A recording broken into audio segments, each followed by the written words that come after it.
Welcome, everybody. Glad to have you here with our podcast, Sermon Recap. Here we are. Another great day, guys. Hey. How are y'all? Hello. Cheerio.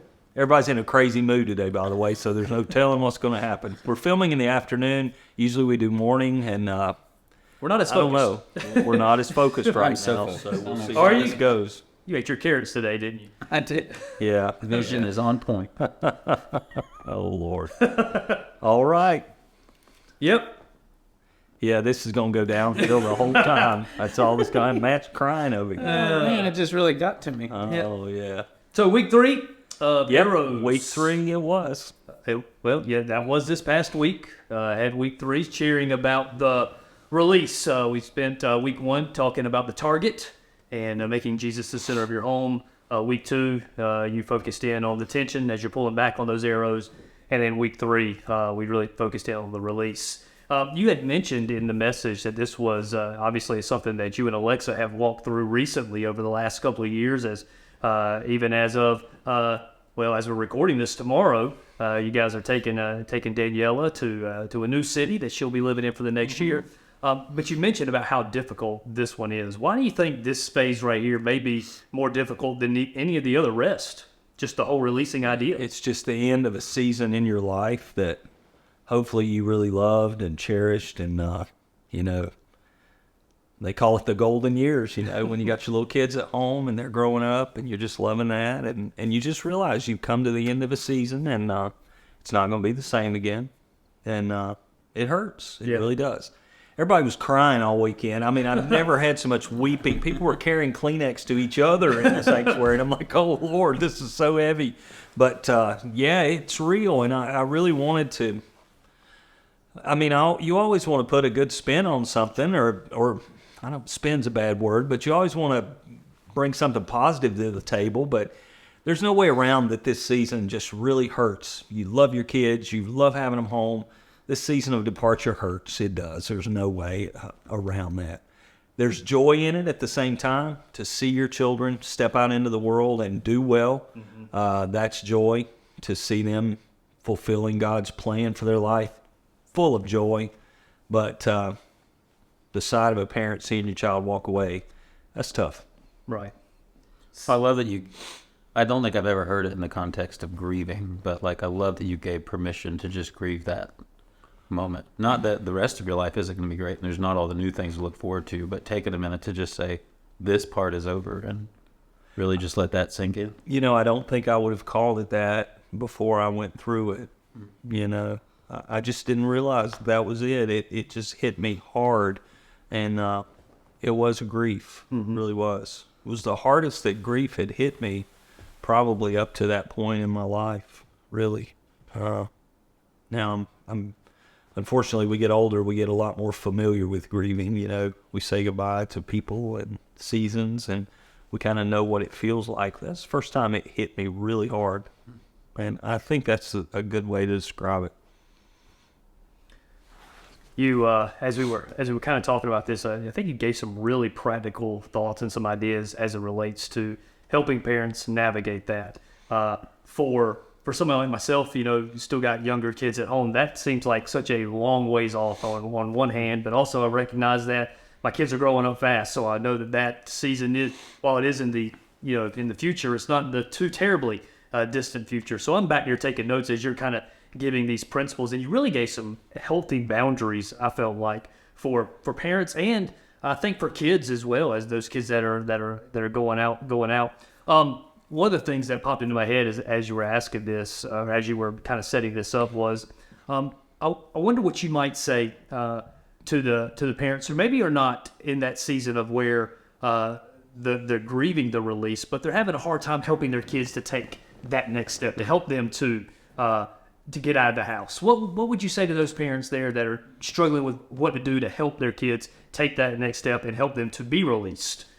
So these are like kids who are probably staying home longer than they should? Well, longer than what, I would say, that the parents are ready for them to take that next step, and they want them to, but they're having a hard time helping their kids to take that next step.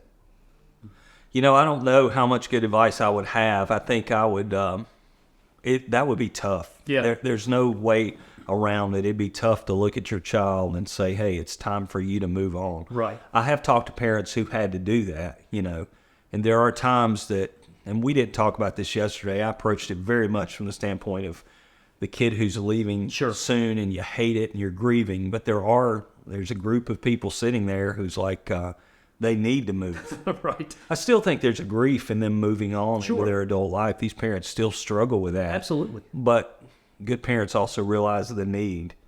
I think the only way to do that is to sit down and really love them, but have a very authentic conversation with them and say, for your own benefit, it's time you take some steps towards independence, whatever that might look like. Yeah. They need to be doing something. I don't, if they're at home, dependent upon parents, not working, not taking any steps toward independence, that's just unhealthy for them. Sure. To just remain as a child in the home, even as they've grown into adulthood. That's not a healthy place to be for anybody, So I think you just sit down and have an authentic conversation with them if that's possible. Yeah, I mean, I think each one of those situations are probably different, and there's not necessarily one blanket statement that you would throw out there. But I think the idea of being honest about where we're at and having some real conversations about what next steps could potentially look like, that certainly seems like a healthy way to go. And you can help them too. I think you can help them. Some kids that have just never gotten out there and tried to do things, find a place to live. Parents can certainly help them do that. Maybe provide some bit of financial support, maybe just take small steps toward weaning them off mom and dad. That can be a good thing. That's good. Yeah. Well, I think to the heart of it too is like what you really want is what's best for them. It's not I'm so sick of you, get out of here. It's right. Making sure you figure out how to communicate, like, how can I help you figure out what I know is best for you? Yeah. I absolutely. I think it's hard for adults to live in the house together. Oh yeah. Whether a child realizes or not, they cross a certain boundary when there are adults and they're living with their parents as adults. There's just something inside of us that wants to be independent, make our own choices, build our own home. I think that's just part of who we are as human beings. And when you reach a certain age and you're in your parents' house, that's just going to bring tension. And but I think the heart of it, from the parent's perspective, should always be, this is what's best for you. Yeah. And it is. Right. As a parent, it doesn't always feel like that. It does. I'm just thinking about, like, I couldn't help but think, I mean, my son is 12, but I go, 6 years? He's going to college, and I'm going to have that moment. And I am a crier, so it's going to be real rough. But, and I go, how do you get yourself to that place where you actually do say, I really do want what's best for them, so I'm going to, you talked about, letting them go. It's like, how do I get myself to that place of really wanting that for them and not being selfish? Because that's how I kind of feel. I think that's a journey for parents whose children are still in the home, and that's very common in our society today for kids to stay home longer than they used to. And I think it's a journey for parents. And you just reach a point, I think, that you see what it's doing to them and to you and to your home, and you realize things have to change. It's not easy. Not going through it myself, but I've talked with some parents through that, and that's not an easy thing to do. But I've seen parents just very courageously sit down and have that authentic conversation with their child, and it turned out very well. Mm-hmm. The kid finds a place to live, finds their own independence, and there's a measure of respect that comes with that. Right. It's a good thing. You mentioned about how that natural order of things, as far as it's good for those kids to grow up and to leave and to cleave to their new family. They're not necessarily, it's not just your family anymore. They're kind of developing their own. And you gave some boundaries that were out there for parents to pay attention to, and I hope that was something that individuals would grab a hold of. But you mentioned about a couple of them. One of them was respecting their home. Not their home is not your home. Which I think got a couple of chuckles out of there when you talked about don't go and raid their refrigerator. Because oftentimes they'll think about, your kids probably still come out of your house and maybe raid your refrigerator, but you're not allowed to go and raid their refrigerator as well. Another one that you gave was... They do still come back and raid your refrigerator. They do indeed. They do? Okay. My son was in my refrigerator last night, I believe. Well, if And he's only- welcome to be. Right. I don't begrudge that. But, But this is his home. yes.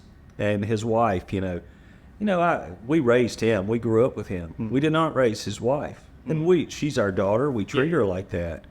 But us to come into her home and treat it like ours is just disrespectful for her. You got to draw those lines. You just don't come in and, it's the old classic thing of the mother-in-law coming in telling the daughter-in-law how to clean house. You got the Everybody Loves Raymond. Not everybody's watched that. I think that show's pretty hilarious, but it highlights over and over again. They get laughs out of that about that aspect. in-laws crossing the boundaries all the time. And don't be that is what I was trying to say yesterday. Don't do that. That's so damaging. It's really not funny long term. It destroys marriages. And it puts your child in a position to have to defend you. Right. And you put your child in a position between their spouse and you, because you're bringing pressure to the home, and the spouse is not liking that, and they're going to them, and there's so many unhealthy dynamics in something like that. And I think we're all going to make mistakes. We're all going to cross the line. It's just be aware of what you're doing and correct that behavior. One of the powerful ones I think that you mentioned yesterday was as related to marriage advice and marriage counseling. I think you were straight on point when you said, you cannot in a good mindset counsel your kids' marriage because you're going to be biased. And so you make that distinction that you're not going to do that. You're not going to get involved. You're going to stay out of it. Of course, if there's abuse or anything like that going on, that changes the scenario there.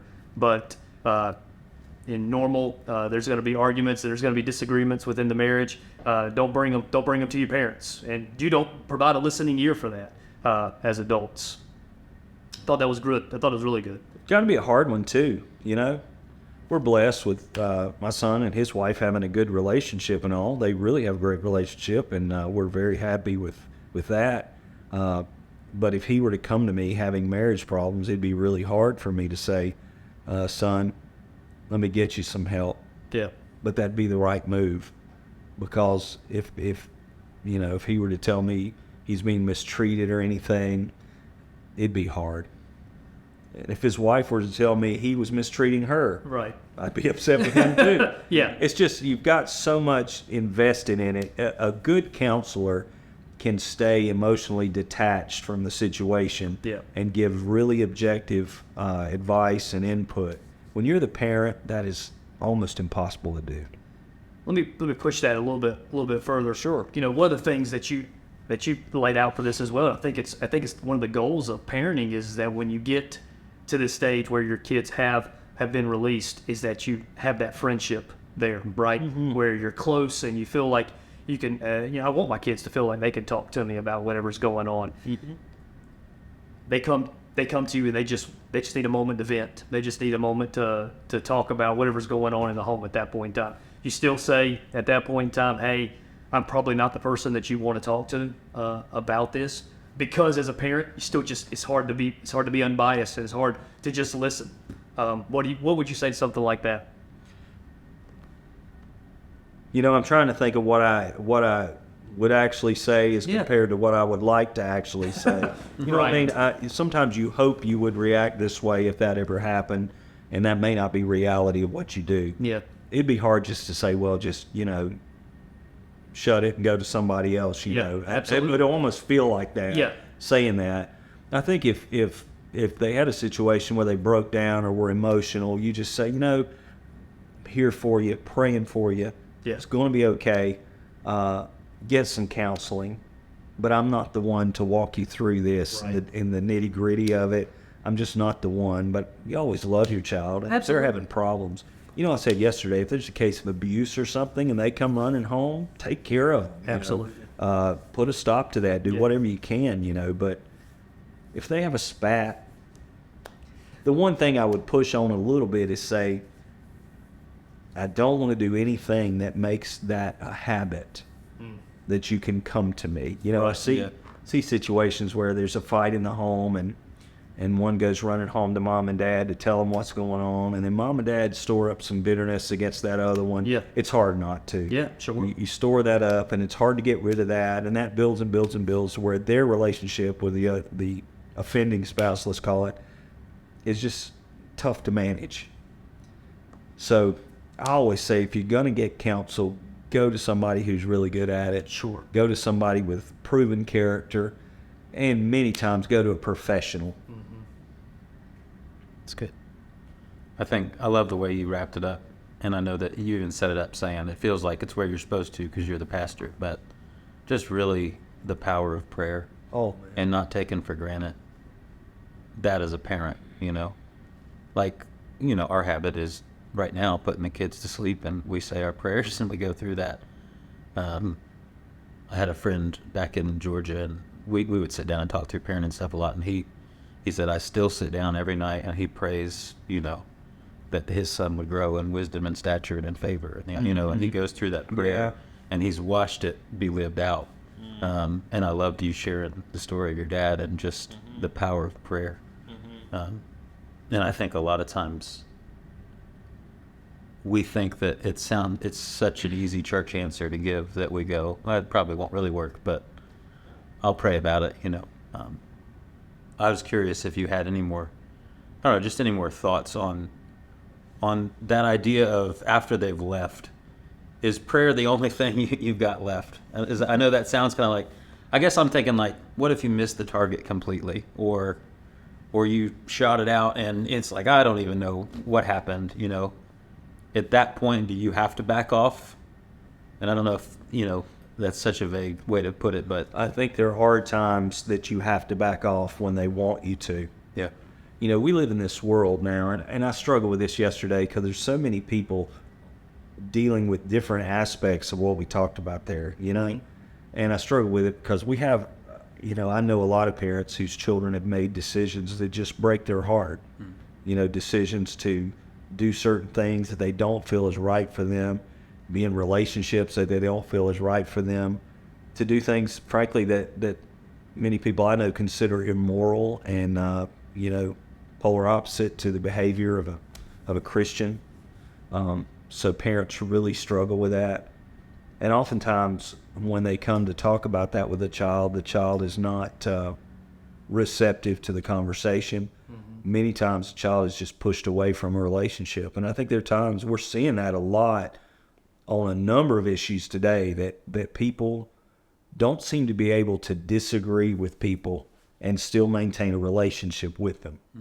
I think that's one of the most destructive things going on in our society right now, is the idea that if you disagree with me, we're done. We're done. And that's happening a lot to parents, I think. I've seen it happen to many. It's like, you don't agree with me on this, no relationship. Yeah. At that point, yes, all you can do is pray. At that point, that's extreme, but yeah. Yeah. I think you maintain a relationship with your children as much as they want to. But there comes a time when they may need some space. And the most loving thing you can do is give them that space and pray for them. That's hard. Oh, Lord, it's hard. But you got to ask yourself sometimes, is what I'm doing actually working? Right. Is what I'm doing actually helping them or making me feel better about myself? It's good. Yeah. That's hard to live out. I know we were talking kind of a little bit behind the scenes about, as we kind of going through the series, and specifically leading up to this week, that one of the things that you want to try to do the best that you possibly can is to protect that relationship. And I know that you were just kind of hitting on a little bit of, as you release those arrows and they start making decisions and choices that maybe you don't agree with. I think one of the big ones that came up for me, you talked in there about setting up the boundaries and loving their spouse, even when you can't like them. Take out the idea that you don't like them just because of their personality, right? That you just don't get along, but you have serious reservations about their about them being good, not good enough, but being good for your child. what role do you feel like a parent should play as far as voicing their concerns leading into that? And maybe each situation's different, then I certainly understand that aspect of it.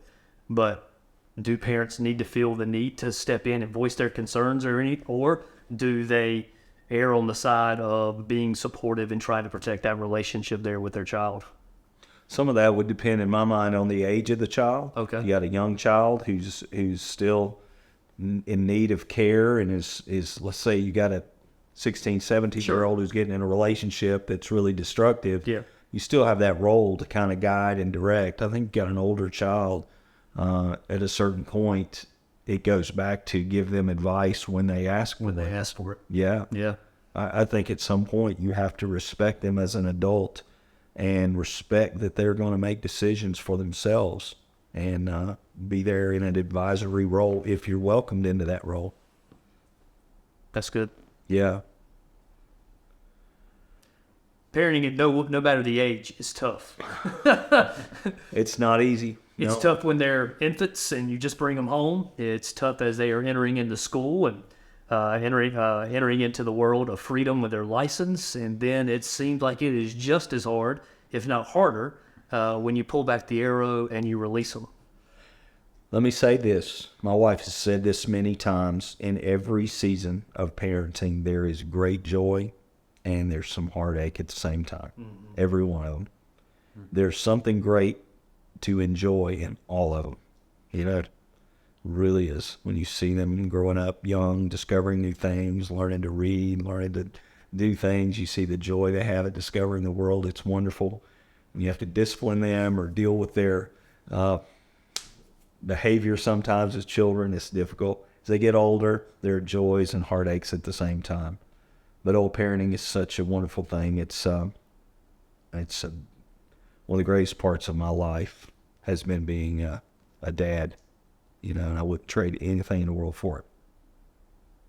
Well, seems like a good place for us to pause the conversation for this week. It does. Point towards next week. Next week's going to be cool. Mother's Day's coming up. So excited about that. We got kind of a special service plan. It's going to be really different from anything we normally do on Mother's Day. I think it'll be good for everybody. Excited about that. Yep.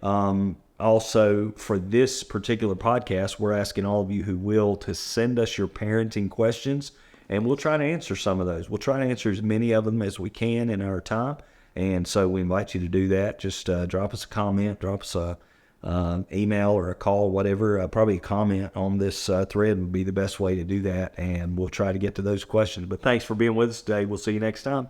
See.